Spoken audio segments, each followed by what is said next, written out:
नमस्कार, तेज हरियाणा से गुरविंदर पन्नू। और आज बहुत ही अहम मुद्दे पर चर्चा करेंगे और ये चर्चा और विषय हर किसी के बहुत करीब और दूर भी है। दूर इसलिए कि अज्ञानता और जागरूकता के अभाव में बहुत सारे ऐसे पात्र असहाय लोग हैं जो कानूनी सलाह मुफ्त में नहीं पा पाते। निश्चित तौर पर सबसे बड़ा सवाल है, इसी जागरूकता के अभाव में हरियाणा सरकार और हमारे कानून के मुताबिक उन लोगों के लिए ऐसी मूलभूत सुविधाएं देने का प्रयास किया गया है कि वो लोग भी अपनी कानूनी लड़ाई बिना किसी पैसे के लड़ सकें। यहाँ तक कि आपको एक अधिवक्ता मिल सकता है, आपको मुफ्त में कानूनी सलाह मिल सकती है। निश्चित तौर पर इस विषय पर बहुत सारे ऐसे सवाल हैं जो आपके लिए जानने बहुत ही आवश्यक हैं। ऐसे बहुत सारे परिवार हैं जो इस ताक में और इस कमी को महसूस करते हुए कानूनी तौर पर अपनी लड़ाई नहीं लड़ पाते हैं। यहाँ तक कि वो कानूनी लड़ाई में किसी से पैरवी भी नहीं करवा पाते, क्योंकि अधिवक्ता होना कानूनी लड़ाई के अंदर बहुत ज़रूरी है। इसके लिए हरियाणा सरकार की तरफ से जिला विधिक एक सेवा प्राधिकरण नाम से, यानी कि जो आपकी फ्री लीगल सर्विस अथॉरिटी है, एक आपको ये पूरा हक और एक आपको एक कानून दिया गया है कि उसके तहत आप अपनी लड़ाई लड़ सकते हैं। आपको निःशुल्क रूप से कानूनी सलाह मिलेगी, आपको अधिवक्ता आपके केस को लड़ सकता है।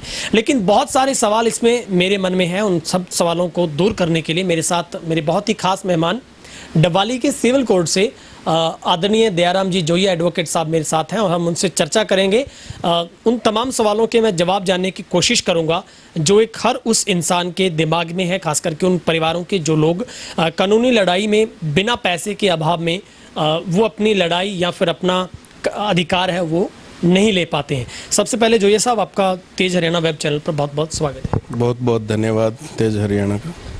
सर, सबसे पहला ही सवाल है, हर कोई जानना चाहता है, फ्री लीगल जो सर्विस अथॉरिटी है, हम सबसे पहले उसी को समझना चाहेंगे। ये प्राधिकरण में है क्या इसके अंदर कानून एक जो हक दिया गया है उस आम आदमी के लिए, इसको आप थोड़ा ब्रीफ में बताएं सर। हरियाणा राज्य विधिक प्राधिकरण सेवा हरियाणा लीगल सर्विस अथॉरिटी के तहत हर वो गरीब और बेसहारा व्यक्ति जो है कानूनी सहायता ले सकता है किसी भी कोर्ट में। ये जो है डिस्ट्रिक्ट लीगल सर्विस अथॉरिटी के तहत डिस्ट्रिक्ट कोर्ट में भी हरियाणा राज्य विधिक सेवा प्राधिकरण का पैनल तैयार होता है, जिसमें कुछ अधिवक्ता साथी उसके पैनल पे होते हैं। जैसे हम बात करें डबवाली, तो डबवाली लीगल सर्विस अथॉरिटी जो लीगल सर्विस कमेटी इसको बोलते हैं, जिसका चेयरमैन यहाँ के सीनियर जज साहब होते हैं, जो एसीजे एडिशनल सिविल जज सीनियर डिवीज़न एसडीजेएम साहब। तो उसके तहत हमारे यहाँ पे 25 वकील हैं। तो 25 वकील हैं, 25 वकील में से किसी की भी जो है ड्यूटी वो लग सकती है, कोई भी अपॉइंट किसी भी केस में हो सकता है। जब कोई भी निर्धन व्यक्ति, कोई गरीब व्यक्ति, बेसहारा व्यक्ति आके हमारे पास एप्लीकेशन फॉरवर्ड करता है to the legal service office of Dabwali या कंसर्न डिपार्टमेंट, तो वहाँ से वो एप्लीकेशन मार्क होके और एक वक्त लड़ेंगे। तो उसके तहत कागज़ों का खर्चा और वकील की फीस जो है हरियाणा लीगल सर्विस का नहीं है, शुल्क जो है ना, केस जो है वो till finalise of the case लड़ा जाता है। जी, जो ये सब हम शुरुआत करते हैं तमाम सवालों की। अब हर कोई दर्शक हमारे बैठ रहे हैं, तमाम लोग इसको सुन रहे होंगे, देख रहे होंगे। सबसे पहले ये तय कैसे होगा, अगर मुझे भी इस सेवा का लाभ लेना है तो मैं कैसे चेक कर सकता हूँ खुद को कि मैं इसके एलिजिबल हूँ या नहीं हूँ? वो ऐसे कौन से परिवार आएंगे जो लोग कानूनी सलाह आपसे लेना चाहते हैं, अधिवक्ता करना चाहते हैं? सबसे पहले ये जज कैसे होगा? इसकी पात्रता के लिए कुछ कंडीशंस हरियाणा राज्य विधिक सेवा ने दी हुई है।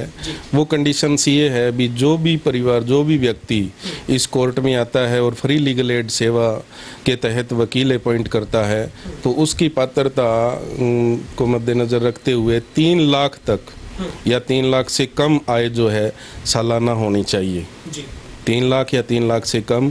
दूसरा, ये उसके और कोई भी इनकम का सोर्स जैसे नहीं होना चाहिए, कोई व्यवसाय नहीं होना चाहिए, और वो गरीब होना चाहिए, उसके ज़मीन नहीं होनी चाहिए। जैसे अगर कृषक है वो, तो उसके ज़मीन उसको आय होगी।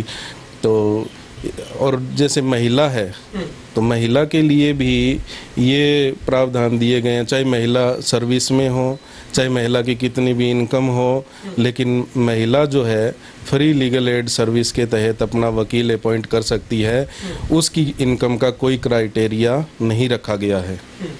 मतलब सर गरीब परिवार में हम ये मान सकते हैं कि उसको सबसे पहले एक इनकम सर्टिफिकेट उसके पास होना चाहिए, या फिर जैसे सरकार की तरफ से बीपीएल कार्ड का उसको लाभ मिल रहा है तो वाकई में उसके वो गैर एक कृषक आदमी है, उसके पास इनकम का कोई साधन नहीं है, तो सारे डॉक्यूमेंट उसको लेकर सबसे पहले ये तैयार रखने होंगे सर उसके लिए? यस, जब वो एप्लीकेशन फॉरवर्ड करता है to the chairman, legal service committee के चेयरमैन को फॉरवर्ड करता है एप्लीकेशन, उस टाइम उसको प्रूव करना पड़ता भी वास्तव में ही वो बेसहारा है, गरीब है और वो जो है वकील की फीस नहीं दे सकता प्राइवेट तौर पर, तब उसको सरकारी वकील मुहैया करवाया जाता है।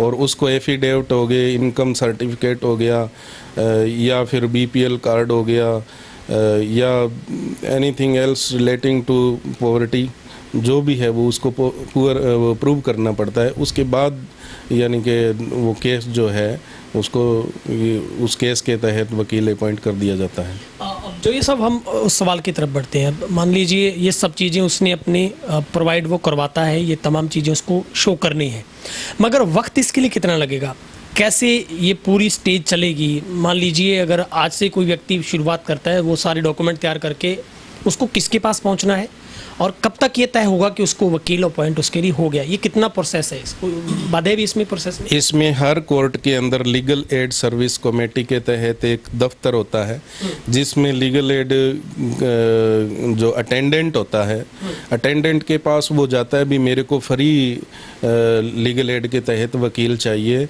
और मेरा ये मैटर है, मेरे साथ ये इंसिडेंट हुई है, मेरे साथ ये नाइंसाफ़ी हुई है, लेकिन मैं कोर्ट के द्वारा न्याय चाहता हूँ और मेरे को फ्री लीगल एड के तहत एडवोकेट चाहिए। तो उस समय फिर लीगल अटेंडेंट जो है वो एक फ्री लीगल एड पैनल के तहत एक एडवोकेट को कॉल करता है भी सर ऐसे करके जो है ना कोई क्लाइंट आया है और वो फ्री लीगल एड के तहत वकील चाहता है, तो उसको आप राय दें, सजेस्ट करें। तो तब वो सजेस्ट करते हैं, फिर एप्लीकेशन फॉरवर्ड की जाती है टू दी सीनियर जज SDJM साहब, चेयरमैन जो होते हैं लीगल एड सर्विस कमेटी के, तो उनके पास फॉरवर्ड कर दिया, वो फिर एक वकील को मार्क कर देते हैं। इस प्रकार से उनकी जो भी इंसिडेंट होती है, जो भी वो कार्रवाई कोर्ट के द्वारा करवाना चाहते हैं, वो सारी की सारी पेटिशन टाइप करके, कंप्लेंट टाइप करके बिफोर दी कंसर्न जज जो है लगा दी जाती है। कितने दिन का वक्त लग जाता है इस प्रोसेस में? इसमें 1-2 दिन का समय लगता है, मुश्किल से 1-2 दिन का समय। सर इसी के अंदर एक सवाल ऐड करता हूँ, क्या इसमें सबसे पहले आदमी काफ़ी सारी स्टेज पे बैठा ये भी सोचता है कि उसका केस किस तरीके का है? क्या ये सेवा मुफ्त में उन लोगों के लिए है? जैसे बहुत सारे सर आप डोमेस्टिक वायलेंस के केस ले सकते हैं, आप डाइवोर्स के केस ले सकते हैं, आप झगड़े के केस हैं, किसी भी तरीके से प्रताड़ित होने का केस है, क्या कोई क्राइटेरिया है कि सिर्फ इन केसेस के लिए भी दे कैन गो टू इस दायरे में जा सकते हैं, या फिर कोई भी किसी तरीके का केस हो, उसके ऊपर किसी भी तरीके की जायती हो, वो इसका फ़ायदा ले सकता है? इसमें क्रिमिनल केसेस भी आ जाते हैं, जैसे यहाँ पे रिमांड आवर्स की ड्यूटी लगती है, रिमांड आवर्स की ड्यूटी लगती है, जो फ्री लीगल एड तहत एडवोकेट्स होते हैं उनकी रिमांड आवर में ड्यूटी लगती है। जिस एक्यूज्ड का कोई भी वकील नहीं होता तो वो फिर रिमांड आवर में पेश होते हैं एडवोकेट जो है फ्री लीगल एड के तहत, और उनको गवर्नमेंट जो है ना फीस देती है। और कोई भी जैसे सिविल केस हैं या अपना राइट वो यहाँ पे लेना चाहते हैं, इंसाफ लेना चाहते हैं, तो इसमें ऐसा कोई क्राइटेरिया नहीं है भी जो ये स्पेसिफिक केस इसमें लड़े जाएंगे। महिला से संबंधित जैसे डोमेस्टिक वायलेंस की बात है, जैसे डिमांडिंग ऑफ डोरी के केसेस हैं, और मेंटेनेंस के केसेस है, जैसे मेंटेनेंस लेना कोर्ट के अंदर, तो ऐसे सारे तमाम केस जो हैं वो फ्री लीगल एड के तहत लड़े जाते हैं। सर खास करके हम उस तबके का जिक्र करते हैं, बहुत सारी ऐसी महिलाएं हैं जो किसी न किसी रूप से प्रताड़ित होती है, और वो कई बार ये भी होता है कि पीड़ित व्यक्ति बता भी नहीं सकता खुल के किसी को बात। क्या उन लोगों के लिए विशेष है सर, खास करके महिलाओं के लिए इस प्राधिकरण में क्या ऐसा विशेष दिया गया है कि महिलाएं खास तौर पर इसका लाभ उठा सकती हैं? इसमें देखिए, हरियाणा राज्य विधिक सेवा प्राधिकरण के तहत लीगल एड क्लिनिक बनाए होते हैं। लीगल एड क्लिनिक, जैसे हम सब डिविजनल कमेटी की बात करें तो यहाँ पे 73 गांव हैं। 73 गांव में कम से कम जैसे 10-12 गांव में लीगल एड क्लिनिक बने हुए हैं। लीगल एड क्लिनिक जो है उनमें संडे के दिन हर लीगल एड एडवोकेट की ड्यूटी जो है ना वो लग सकती है और लगाई भी जाती है। हर संडे को वो जाते हैं, जो कंसर्न लोग होते हैं उनके पास आते हैं राय लेने के लिए। उनके केस फिर यहाँ पे कोर्ट में करवा दिए जाते हैं। वो जानकारी देने के लिए भी कानूनी सहायता शिविर जो है, कानूनी सहायता क्लिनिक उसको बोला जाता है, और उसके तहत वो वहाँ पे बैठ करके यानी कि जानकारी देते हैं। और इसके अलावा हरियाणा राज्य विधिक सेवा प्राधिकरण के तहत लीगल एड कैंप लगते हैं हर गांव में कैंप लगते हैं। कैंप में महिला से संबंधित अधिकारों को, यौन शोषण से संबंधित अधिकारों को, कर्तव्यों को, उनको यानी कि लोगों को अवेयरनेस किया जाता है, उनके क्या राइट्स हैं और फ्री लीगल एड कानून के तहत किन किन लोगों को सहायता मिल सकती है और कौन कौन से केस यहाँ पे कोर्ट में लड़े जाते हैं, और कागज़ का खर्चा, वकील आप सरकारी कैसे नियुक्त कर सकते हैं, आपको कैसे इंसाफ मिल सकता है, फास्ट ट्रैक कोर्ट में कैसे केस आप लड़ सकते हैं, ये तमाम जानकारियां जो है ना कैंप में दी जाती है। कैंप में in the presence of sarpanch member उनको भी कॉल किया जाता है। चौकीदार जो है वो आवाज़ लगाता है एक दिन पहले भी गांव में फ्री लीगल एड के तहत एडवोकेट जो है प्राप्त करें और जागरूकता। ये भी है कि सवाल ये है कि सर इसमें क्या जब कोई अधिवक्ता उसको मिलेगा, किसी तरीके का इसके बावजूद भी कोई पैसा उस पीड़ित व्यक्ति को देना होगा, कोई कागज़ों का पैसा आपको देना होगा, कोई फीस ऐसी फिर भी, क्योंकि ये भी सवाल उठता है कि उसको कागज़ कार्रवाई के लिए भी अधिवक्ता बोल सकता है कि क्या कागज़ों के पैसे तो आपके ही लगेंगे, क्या ये भी डर से उसको निश्चिंत हो जाना चाहिए? हरियाणा राज्य विधिक सेवा प्राधिकरण के तहत कोई भी नीडी पर्सन, कोई भी व्यक्ति यहाँ पे सहायता लेने के लिए आता है, फ्री लीगल एड के तहत वकील अपॉइंट करने के लिए आता है, तो उसके कागज़ों का खर्चा भी सरकार देती है। ये जो विधिक सेवा है ये देती है, और बाकायदा फीस भी जो है वकील की सरकार ही अदा करती है। उसका बिल बना करके जब केस फाइनल हो जाता है तो एक वकील को अपने अटेंडेंट जो है लीगल एड ऑफिस के यहाँ पे जमा करवाना पड़ता है, वो उसके खाते में पैसे आ जाते हैं। और ये कहना बिल्कुल भी उचित ना होगा और भी कोई कागज़ों का खर्चा इसके अलावा जब केस फारिग हो जाए तो नीडी पर्सन को जो है ना वो वकील को जमा करवाना पड़े, ऐसा कुछ नहीं है, ऐसा कोई रिक्वायर्ड नहीं है। और ना ही यानी कि एक एडवोकेट जो फ्री लीगल एड तहत केस लड़ता है उसको ये राइट है भी वो जो निश्चित फीस है सरकार के द्वारा, कागज़ों का एक्सपेंसेस जो भी है, डॉक्यूमेंट्री एक्सपेंसेस, उसके अलावा वो उससे डिमांड करे, उसको बिल्कुल अधिकार नहीं है सर। अगला सवाल ये है कि अगर कोई भी फरियादी, चाहे वो पीड़ित महिला है, कोई व्यक्ति है, क्या उसको अपनी चॉइस के मुताबिक भी अधिवक्ता मिल सकता है, या फिर अगर वो चाहती है कि मुझे फीमेल अधिवक्ता चाहिए तो क्या ऐसा भी प्रावधान है कि वो अपनी चॉइस के मुताबिक मेल फीमेल अधिवक्ता कर सकती है? अगर लीगल सर्विस कमेटी में फीमेल अधिवक्ता है तो she can approach the female advocate for contesting the case, वो यानी कि अपॉइंट कर सकती है। अगर उसको ऐसा लगता है भी 25 वकील इस पैनल पे हैं और मेरा विश्वास कोई XYZ दूसरे वकील पे है, लेकिन जिसको मार्क किया उससे मैं केस नहीं लड़वाना चाहती, तो ये भी वो महिला जो है चेयरमैन को अप्रोच जो है ना कर सकती है। हमारे सीनियर जज साहब जो हैं उनको अप्रोच कर सकते हैं।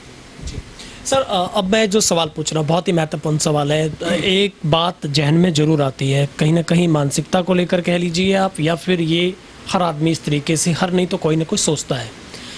ऐसा तो नहीं है कि निःशुल्क रूप से कोई केस आप ही लड़ रहे हैं, मान लीजिए किसी का, ऐसा तो नहीं है कि उसका केस बहुत लंबा चलेगा, उसका ये भी विश्वास हो जाए कि अब तो फ्री में काम हो रहा है, आप जब तारीखें जितनी मर्जी डलती रहेगी, उसको न्याय तो सही टाइम में मिलेगा। कितनी फास्ट ट्रैक पे कोर्ट चलेगा, इसकी जवाबदेही कोई है किसी तरीके से कि आपसे भी कोई पूछेगा?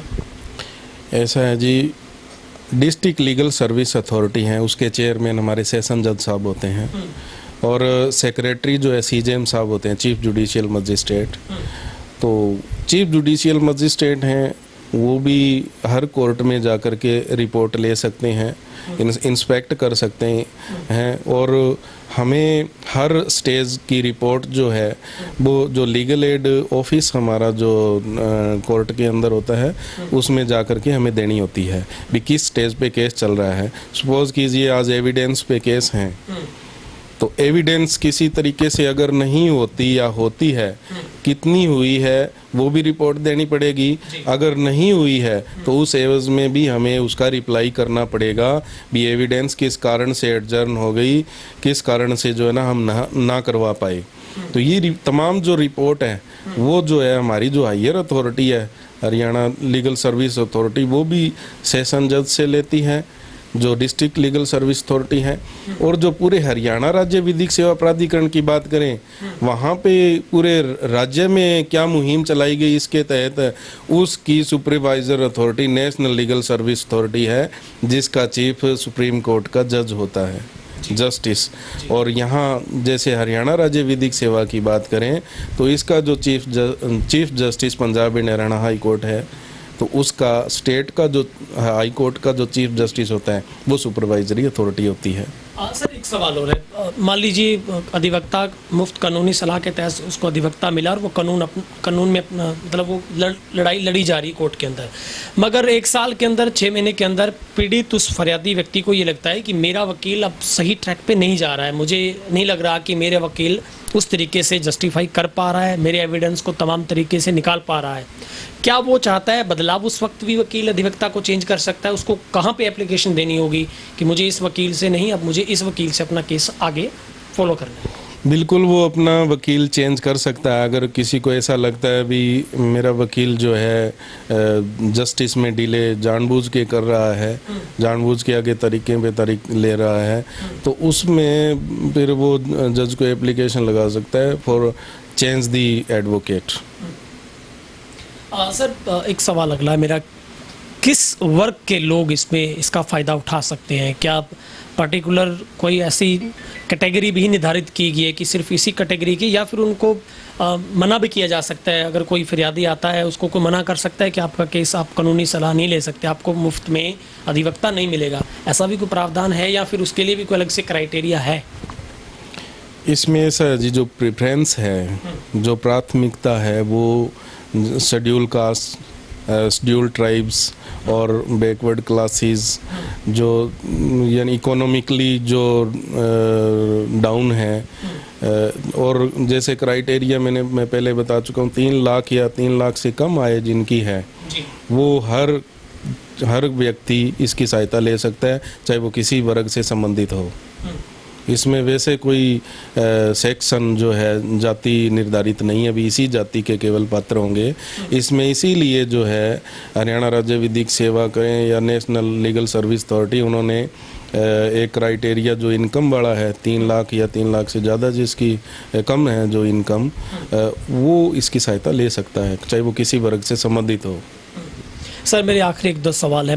मान लीजिए सारा क्राइटेरिया किसी ने पूरा किया, वो 3 लाख से कम इनकम भी है और उसका आपकी पूरी उस कमेटी में रिव्यू होने के बाद वो फॉरवर्ड भी केस रैंडम सैम्पलिंग से किसी भी अधिवक्ता को हो गया है, मगर उसकी पहली हियरिंग्स से लेकर और उसके उस प्रयास से लेकर कितना वक्त आप मानते हैं कि उसकी कोर्ट में प्रोसेसिंग शुरू हो जाएगी? कितना वक्त उसको लग जाएगा इस पूरी प्रोसेस में? देखो ये प्रोसीजर पे डिपेंड करता है। जो हमारे यहाँ पे कोर्ट का जो भी प्रोसीजर है वो हर हाल में फॉलो करना पड़ेगा। अब जैसे प्रेजेंट डे की बात करें तो प्रेजेंट डे में ऐसे हालात नहीं है कि जो कोर्ट जो पहले रूटीन का प्रोसीजर फॉलो करे, तो अब जैसे हालात है उस हिसाब से प्रोसीजर फॉलो किए जा रहे हैं। In spite of all that जो सीरियस केसेस है, अर्जेंट मैटर्स है और सीरियसनेस जिन भी केसों में होती है तो फास्ट ट्रैक का भी प्रावधान है। ऐसा नहीं है भी इसमें डिले ही हो, तो हर बेंच और बार के प्रयास से उसको जल्द निपटाया जा सकता है, चाहे कोई भी मामला हो। पैनल के अधिवक्ता और जो बेंच है वो जल्द यानी कि जो ना डिसीजन देने के लिए प्रयास करती है। सर मेरा आखिरी सवाल है, आपको क्या लगता है हरियाणा विधिक जो सेवा ये प्राधिकरण जो एक कानून मुफ्त सलाहकार बनाया गया है, लीगल सर्विस है जो आप कह रहे हैं, किस रूप में ये लोगों तक जागरूकता फैलाने के लिए काम कर रही है, और आपको लगता है कि पूर्ण तौर पर 100% लोगों तक इस चीज़ का ज्ञान पहुंच रहा है, आपको लगता है? और प्रेजेंट में आपको कैसे देखते हैं, कितने लोग इसके बारे में अवेयर हैं और कहाँ कमी है अवेयरनेस में? मैं ये मान के चलता हूँ भी हरियाणा राज्य विधिक सेवा प्राधिकरण के तहत जैसे कैंप लगाए जाते हैं और मोबाइल वैन जो है लीगल जो जिसमें हर फैसिलिटी होती है, प्रोजेक्टर होता है और उसमें हर कंसर्न जो है हर लॉ से कंसर्न जो बुक है वो सारी तमाम जानकारियां देने के लिए वहाँ पे उस वैन में उपलब्ध होती है। और जब भी कैंप लगाए जाते हैं तो वैन को भी ले जाया जाता है, वैन पे सवार होकर जो है वकील कैंप लगाने के लिए जाता है। मोबाइल वैन के तहत जागरूकता फैलाई जा सकती है। दूसरा मेरा अधिवक्ता साथियों से यही गुजारिश है कि अगर वो हर अधिवक्ता गांव-गांव में जाकर के लीगल एड सर्विस कमेटी के तहत कौन कौन से केस लड़े जाते हैं और कौन कौन पात्र हैं, ये जागरूकता जब तक पूरे तरीके से नहीं फैलाई जाएगी और अगर वो पूरे तरीके से लोगों को जाके जागरूक करें तो मैं नहीं मानता भी गरीब लोगों के लिए न्याय जो है वो आसानी से उपलब्ध यहाँ पे ना हो सके। सर आपने वक्त निकाला और बहुत ही अच्छी बातें आपने शेयर की हैं, आपका हम तहे दिल से बहुत बहुत शुक्रिया अदा करते हैं। मैं भी बहुत ज़्यादा धन्यवाद करता हूँ तेज़ हरियाणा का, धन्यवाद। Thank you so much. तो ये थे मेरे साथ मंडी डवाली से सिविल कोर्ट से सीनियर अधिवक्ता जोया साहब, जो हमें बता रहे थे कि किस तरीके से आप जो फ्री लीगल सर्विस है उसका फ़ायदा उठा सकते हैं। अगर आप भी किसी न किसी रूप से, चाहे आप तक ये जानकारी नहीं पहुंच पाई आज तक और आप सोचते हैं कि आपको कानून का सहारा लेने के लिए कहीं ना कहीं आपकी वो बेरुखी जो एक कहीं ना कहीं आपको आर्थिक बोझ लगता है, आपके आड़े आती रही है, तो आप हारिए नहीं, हिम्मत कीजिए, आप उठिए, अपने घर से चलिए, डबवाली की लीगल सर्विस अथॉरिटी के पास आकर आप अपनी बात को रखिए। आपको एक एप्लीकेशन मूव करनी है, विद इन 2 और 3 डेज़ में आपको मिल जाएगा आपका अधिवक्ता, कानूनी सलाह आपको मिलेगी और आपका भी फास्ट ट्रैक के ऊपर केस चलेगा और आपको जो न्याय आज तक नहीं मिल पाया है उस न्याय को आप हासिल कर पाएंगे। ये कानून का प्रावधान है, आपका हक है, आपका अधिकार है, मगर शर्तें हैं कि आपको उसके बारे में ज्ञान होना बहुत लाजमी आवश्यक है। हमने कोशिश की है इस इंटरव्यू के माध्यम से आप किस तरीके से फ्री लीगल सर्विस का फ़ायदा उठा पाते हैं और हमने अधिवक्ता साहब का नंबर भी लगातार इस पूरे इंटरव्यू में डिस्प्ले किया है। आप जब चाहें इस नंबर पर सुबह से शाम तक कॉल करके अपॉइंटमेंट के हिसाब से मिल सकते हैं, आप जानकारी ले सकते हैं। ज़्यादा जानकारी के लिए अधिवक्ता जी ने हमें ये बोला है कि उनकी सर्विस लाइन हमेशा आप सब लोगों के लिए खुली है। हम उम्मीद करते हैं आपका कानून पर विश्वास बना रहे और आप अमन, कानून, चैन के साथ अपनी ज़िंदगी को बहुत अच्छे से जीते रहें। बहुत बहुत शुक्रिया। कैमरा पर्सन हिमराज बेट के साथ गुरविंदर पन्नू, तेज हरियाणा।